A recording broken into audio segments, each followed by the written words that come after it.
Hello everyone, I hope आप सभी लोग बहुत अच्छे होंगे और उतनी ही बेहतर तरीके से आप सभी लोगों की पढ़ाई चल रही होगी। तो भाई हम क्लास 11th की केमिस्ट्री की चैप्टर 1 देख रहे हैं। प्रीवियस वीडियो में हमने ऑलरेडी कुछ टॉपिक कवर कर चुके हैं। हालांकि वीडियो आने में थोड़ी सी लेट हुई है, थोड़ी सी नहीं बहुत लेट हुई है। मैं मानता हूँ उसके रीज़न भी मैं आप लोगों को कम्युनिटी पोस्ट में बताया हूँ कि क्या प्रॉब्लम्स अभी फेस हम कर रहे हैं, इस वजह से ये नहीं आ रही है। ठीक है, तो यहाँ पर देखो हम कोशिश कर रहे हैं जितनी जल्दी हो सके कंटिन्यू क्लासेस आप लोगों के लिए आए। तो देखो हमने प्रीवियस क्लास की अगर मैं बात करूँ तो ऑलरेडी मैं आप लोगों को क्या बताया चुका था, आप लोगों को रसायन विज्ञान समझा चुका था। रसायन विज्ञान के बाद उसके महत्व जो हमारे सीजी बोर्ड की सिलेबस उसके अकॉर्डिंग ही मैं करा रहा हूँ आप लोगों को। तो पूरी चीज़ें मैं ये कवर कराया था। तो आप लोग अगर प्रीवियस वीडियो नहीं देखे तो वो जाकर के जरूर देख लेंगे। ठीक है, तो इस तरीके से मैं द्रव्य का पूरी वर्गीकरण, ठोस क्या होती, द्रव क्या होती, गैस क्या होती, पूरे ये सब कुछ समझाया चुका हूँ आप लोगों को। तो हम लोग सीधा जो है हमारी टाइम को बचाते हुए हम सीधा चलते हैं आज की कंटिन्यू टॉपिक पर जहाँ से हमें स्टार्ट करना है। तो देखो हमारा जो हम खत्म जहाँ से करे थे वहीं से स्टार्ट जो इसको करने वाले हैं। तो यथार्थता हम लोग फर्स्ट टॉपिक है हमारे आज की इस क्लास का। तो ठीक, तो देखो यथार्थता है तो ये क्या होती है ये समझना पड़ेगा। तो देखो किसी भी राशि का प्रायोगिक मान मतलब यथार्थता क्या होती है हमें बेसिक समझना है। तो कोई से भी राशि है उसका प्रायोगिक मान तथा वास्तविक मान के अंतर को ही यथार्थता या त्रुटि कहा जाता है, एरर कहा जाता है उसी को। अंडरस्टैंड, किसको भाई? Practical value. कोई से भी हम लोग करेंगे उसका प्रैक्टिकल वैल्यू और उसकी एक्चुअल वैल्यू, प्रैक्टिकल वैल्यू और एक्चुअल वैल्यू को जो डिफरेंस होती है उसको हम लोग क्या करते हैं? यथार्थता कहते हैं या त्रुटि कहते हैं। ठीक है, तो जैसे कि मान के चलो एग्जांपल के लिए आप लोग यहां पर आप लोग स्क्रीन पर देख पा रहे हैं विरंजक चूड़ में कितनी होती है। विरंजक चूड़ की अगर बात करें तो उसमें 30.56% क्लोरीन होती है। लेकिन हम लोग उसको प्रैक्टिकल करते हैं, चेक करते हैं कि तो वहां पर सपोज दैट एक बार हमारे पास आते 30.76% और सेकेंड टाइम आते 84%। तो यहां पर देखो इन दोनों की जो डिफरेंस है, ठीक है, इन दोनों के डिफरेंस को हम लोग क्या कहेंगे? यहां पर देखो दोनों को माइनस किए तो यहां पर त्रुटि 0.20 है, यहां पर 0.28 आई थी। ये उसकी क्या कहलाती है? यथार्थता कहलाती है। अब बात कर लेते हैं, वो तो था उसकी त्रुटि का। परिशुद्धता किसको बोलेंगे या शुद्धता किसको कहा जाएगा? तो किसी भी राशि की मापन कितनी गहराई से किया जा सकता है। कोई सा भी राशि है उसका मापन हम लोग किस हद तक कर सकते हैं, वही उसकी क्या कहलाती है? परिशुद्धता कहलाती है। ये आप लोगों को याद रखना पड़ेगा। क्लियर? अब चैप्टर 1 भाई थ्योरेटिकल है, मैं हम कुछ नहीं कर सकते, आपको थ्योरी थोड़ा बहुत बेसिक दिमाग में रखना पड़ेगा। ठीक है, यहां से एक चैप्टर 1 से एकदम आपको केमिस्ट्री भयंकर वाली घुसा के दे देंगे तो सब लोग तो डर जाएंगे ना। इसलिए ये हमारे लिए कहीं ना कहीं अच्छी बात है कि हम इसमें इंटरेस्ट लगा सके। तो परिशुद्धता अगर आपको एग्जाम में पूछे कि परिशुद्धता से आप क्या समझते हैं या परिशुद्धता क्या होती है, तो आपको लिख के आना है बच्चों कि किसी भी राशि की मापन कितनी गहराई तक, हम मान के चलो इसको नाप रहे थे तो हम कितने इसके पास तक वैल्यू निकाल सकते हैं, उसको इसकी परिशुद्धता कहती है। फिर इसका मेन टॉपिक है जो आज की इस क्लास का हमारे सार्थक अंक जो है, सीधा सीधा आपके 11th फिजिक्स में भी ये पोर्शन है और आपकी 11th केमिस्ट्री में भी है। क्या बोला जा रहा है कि सार्थक अंक किसको बोलते हैं? किसी भी राशि में कुल अंकों की संख्या को ही क्या कहा जाता है? सार्थक अंक कहा जाता है। कोई सा भी संख्या है उसमें कितने अंक है वो सब चीज हम उसको क्या कहेंगे? सार्थक अंक कहेंगे। देखो अभी ये थोड़ा सा आपको हार्ड लग रहा होगा बट मैं आपको बताता हूँ कि सार्थक अंक कैसे होते हैं। सार्थक अंक ज्ञात करने के कुछ नियम है, कुछ रूल है, 4 से 5 रूल पढ़ेंगे जो कि आपके फिजिक्स में भी काम आएगा और केमिस्ट्री में भी काम आएगा। तो देखो सार्थक अंक निकालने के लिए फर्स्ट रूल है, क्या बोला जा रहा है? वे सभी अंक जिसमें शून्य नहीं है सार्थक अंक कहलाते हैं। जैसे कि यहां पर हम आप लोग देख पा रहे 44.3 देखते हैं, कोई सा भी नंबर अगर उसमें 0 नहीं है तो वो क्या कहलाती है? सार्थक अंक कहलाती है। ठीक है, जैसे कि इसमें 3 सार्थक अंक है, इसमें 4 सार्थक अंक है, इसमें आपका 5 सार्थक अंक है। तो सार्थक अंक बताने के लिए मतलब पूछा जाता है कि कितने सार्थक अंक है इसमें करके।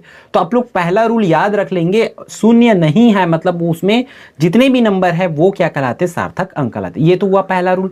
उसी तरीके से दूसरा रूल आप लोगों के लिए आपकी स्क्रीन पर आ गया है, यदि शून्य 2 अंकों के बीच स्थित हो तब यह सार्थक अंक है।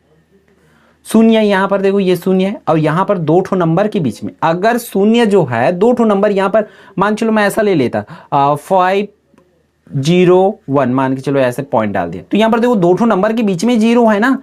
कोई सभी 2 ठो नंबर के बीच में अगर 0 है तो वो भी सार्थक अंक में काउंट होगा, ये हमारी नियम बोलते हैं केमिस्ट्री की, ठीक है। तो यहाँ पर टोटल कितने सार्थक अंक है, उसी तरीके से यहाँ पर कितने सार्थक अंक हो जाएंगे, 4 सार्थक अंक हो जाएंगे इस तरीके से।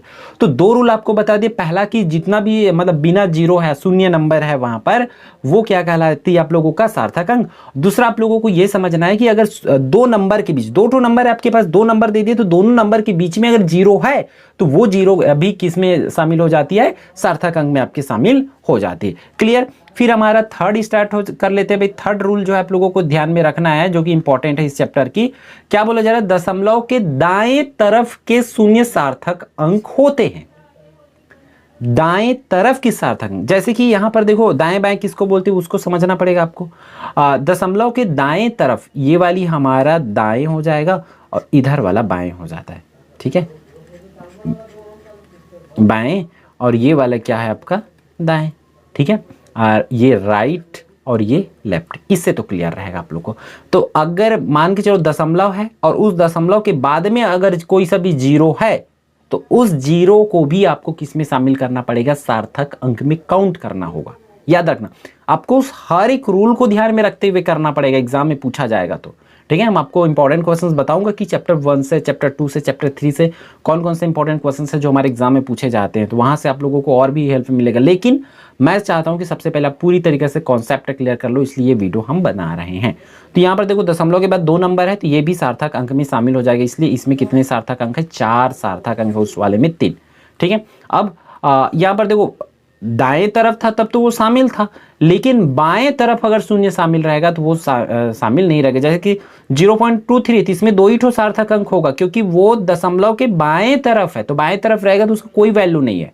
अगर दाएं तरफ है तब उसका वैल्यू रहेगा। क्लियर है, तो ये समझ लेना। जैसे कि ये वाली क्वेश्चंस की अगर बात करें तो यहाँ पर भी आप लोग का देखो दाएं तरफ है तो कोई मतलब नहीं उसका, ये 3 सार्थक अंक हो जाए। तो इसमें ये क्वेश्चन आपका आ जाता है भाई, तो दाएं तरफ है तो क्या होगा कि नहीं होगा, इन चीज़ों को काउंट करना पड़ेगा आप लोगों को। तो इसका आंसर कमेंट करके ज़रूर बताएंगे, ठीक है। जो 4 रूल बताओ, चारों रूल को बहुत ध्यान से देखना। अब देखो जो भी रूल्स है मैं पूरा आपका जो नीट की बुक होती है, नोटबुक होती है, उसके थ्रू बनाया रहा हूँ इस सब चीज़ों को, और हमारे सीजी बोर्ड के सिलेबस है उसके थ्रू ईजी जो हो सकते हैं उसको बताने की कोशिश किया हूँ। तो आप लोगों को बहुत ध्यान से इसको करना है, ठीक है। अब अगला जो है हमारा मूल राशि और मात्रक, ये हमारे फिजिक्स में भी है और केमिस्ट्री में भी है, तो आपको बहुत ध्यान से करना पड़ेगा भाई, इसको याद तो रखना पड़ेगा। जैसे कि मूल मात्रक, मूल राशि कौन सा, जैसे लंबाई का कौन सा हो जाएगा, मीटर, याद रखेंगे लंबाई का मीटर, लंबाई को हम लोग मीटर से नापते हैं, उसका संकेत एम होता है। उसी तरह द्रव्यमान है तो उसको किलोग्राम से, उसका संकेत चिन्ह की बात करें तो केजी हो जाएगा। और देखो यहाँ पर समय जो है सेकेंड और एस हो जाएगा। फिर ताप का केल्विन, विद्युत धारा की एम्पियर, ज्योति तीव्रता की कैंडेला, और पदार्थ की मात्रा की मोल हो जाएगी। पूरक मूल मात्रक है तो इसका तली कोण का रेडियन और घन कोण का स्टेरेडियन, इस तरीके से। अब बोलोगे आप लोग इसमें आपको करना क्या पड़ेगा, तो भाई इसको थोड़ा सा याद करते हुए चलना पड़ेगा, मन में दिमाग में मेमोराइज करते हुए चलना पड़ेगा आप लोगों को। क्लियर है, तो बस ध्यान से इसको करना। अब देखो कुछ ऐसे भी मात्रक होते हैं जिसको व्युत्पन्न किया जाता है, उसको निकाला जाता है, मतलब इन मात्रकों की हेल्प से, जैसे समय हो गया, ताप हो गया या लंबाई हो गया, उसकी सहायता से बनाया जाता है। तो उसको भी हम लोग देख लेते हैं। जैसे कि नोट है, एक नोट रखा हूं मैं, उस नोट के थ्रू हम बनाते हैं इसको।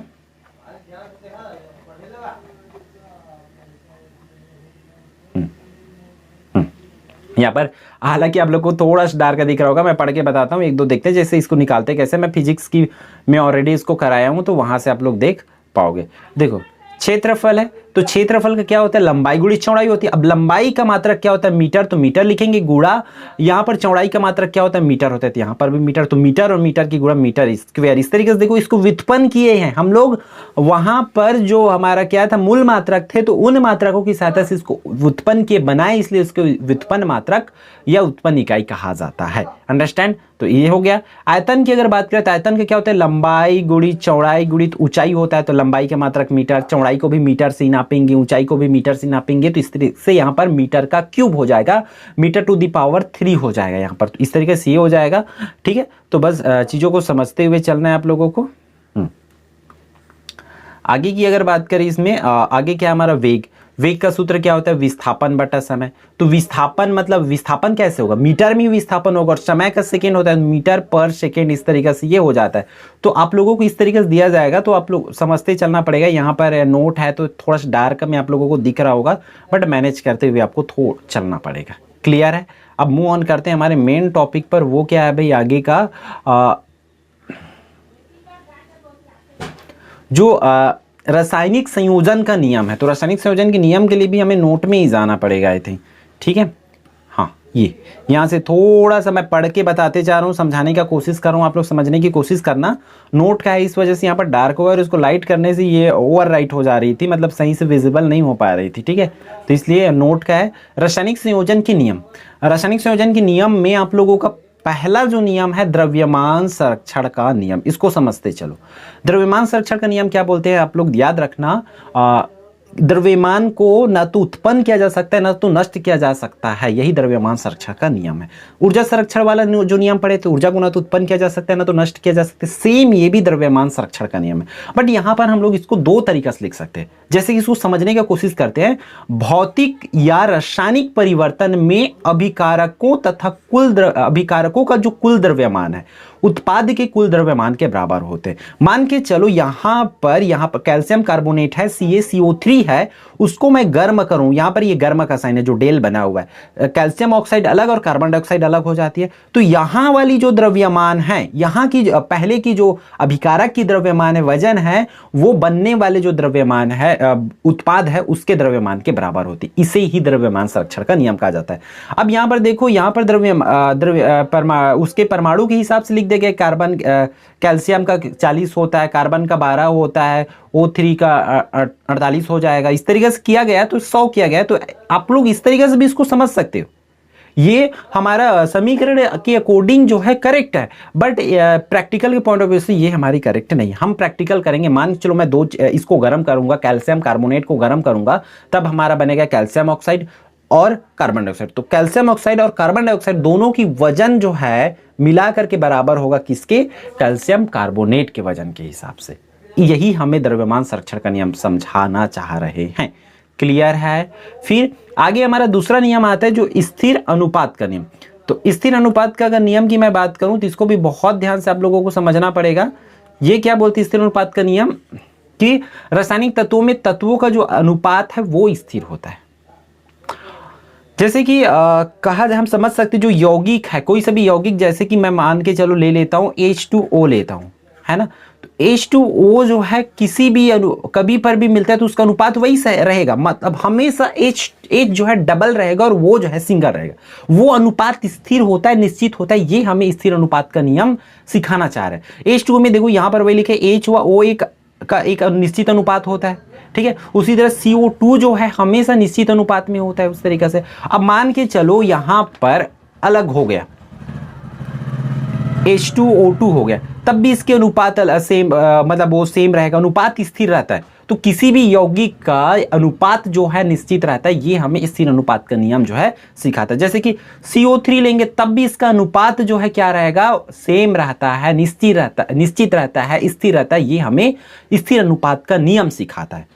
क्लियर। फिर आगे बढ़ते हैं हम लोग गुणित अनुपात का नियम। ये थोड़ा सा आपको समझना पड़ेगा। गुणित अनुपात का नियम भी क्या बोल रहा है, जब किसी तत्व का निश्चित द्रव्यमान दूसरे तत्व से संयोग करे तो 2 या 2 से अधिक यौगिक बनाता है तो दूसरे तत्व में गुणित अनुपात पाया जाता है। जैसे N व O का आपस में संयुक्त है, जैसे कि इसका संयुक्त तो गुणित अनुपात होता है। तो गुणित अनुपात के लिए मान के चलो हमारे पास A और B 2 हम एलिमेंट है और C, तो इसका जब कॉम्बिनेशन होगा और इसके इस तरह का कॉम्बिनेशन होगा तो इसके पास जो इसका जो अनुपात रहेगा, जैसे स्थिर अनुपात नियम में बता दिया था, सिमिलरली गुणित अनुपात में होता है, एक निश्चित गुणांक में होता है बोल रहा है।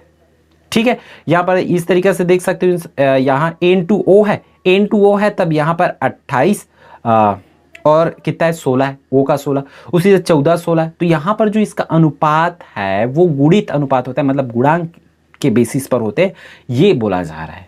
ठीक है, तो इसको आपको समझते हुए चलना है। फिर चौथा की अगर बात करें तो चौथा में क्या, व्युत्क्रम अनुपात का नियम। तो यहां पर समझो इसमें क्या बोला जा रहा है, जब 2 तत्व किसी तीसरे तत्व के से निश्चित द्रव्यमान में संयोग करते हैं तो उन तत्वों में वही अनुपात या सरल पूर्णांक होता है बोला जा रहा है। तो ये आप लोग याद रखेंगे इसको। ठीक है, तो ये डायग्राम आपको बना लेना है। फिर इस तरीके से यहाँ पर समझाना है कि एच का देखो द्रव्यमान के हिसाब से यहाँ पर क्या कितना होता है, पर उसका परमाणु के हिसाब से लेंगे तो परमाणु क्रमांक 1 होता है ना, तो यहाँ पर 2 और O का 16, तो इस तरीके से होंगे। और उसको हम लोग अगर डबल कर देंगे तो इस तरीके से होगा भाई, है ना, H2O2 लेंगे तब भी इसकी जो अनुपात होती है वो स्थिर होती है, इस तरीके से इसको बोला जा रहा है। ठीक, इसको भी देख सकते हो, तो गुणित अनुपात में जो O होती है ना, इसकी बारे में बात हो रही, यहाँ H2O के साथ कर रही तब भी वो उसका देखो इसकी बात करो, व्युत्क्रम अनुपात में 32 का अनुपात जो लिया है 32 अनुपात में हो रहा है। ठीक है, तो कुछ चीज़ों को आपको यहाँ पर समझते हुए चलना पड़ेगा, याद रखते हुए चलना पड़ेगा, है ना। फिर गेलु-शाक का नियम है या गैसीय नियम भी बोला जाता है। तो रासायनिक समीकरण में गैसीय अभिकारक व गैसीय उत्पाद में सरल पूर्णांक होता है। तो जैसे इसमें देखो ये नियम क्या सिखाते हैं, जैसे कि बाकी में होता है, धातु धातु में होता है, तत्वों में होता है, ठीक उसी प्रकार जो गैसीय अवस्था होती है, तो गैसीय अवस्था में भी क्या होते हैं, उसके अनुपात में एक सरल अनुपात होता है, एक सरल पूर्णांक होता है। वो पॉइंट में अनुपात नहीं होगा, वो फिक्स पूर्णांक होता है, तो वो उसी पूर्णांक में ही होता है। देखिए 1:1 है, वो पॉइंट में नहीं होगा, 1.5 अनुपात 2.5 ऐसा अनुपात नहीं होगा। ये हमें गैसीय जो नियम है वो हमें सिखाते हैं। ठीक है, तो आज की इस क्लास में इतना ही। कुछ भी मतलब देखो यहाँ पर मैं जानता हूँ कि थोड़ा सा और इसको बेटर वे पे समझाया जा सकता था। हम कोशिश करेंगे नेक्स्ट आने वाले इंपॉर्टेंट टॉपिक को आपको बेटर वे पे समझा सके। ठीक है, और वीडियो लेट हो रही है, मैं मानता हूँ बहुत जल्द आप लोगों के लिए कंटिन्यू वीडियो लाने की हमारी प्लानिंग चल रही है। हम बहुत जल्द आप लोगों के लिए लेकर आएंगे, बस कुछ चीज़ें हमारे साथ सही होने लग जाए। ठीक है, तो ऑल द बेस्ट, जम के पढ़े, अच्छे से पढ़ेंगे।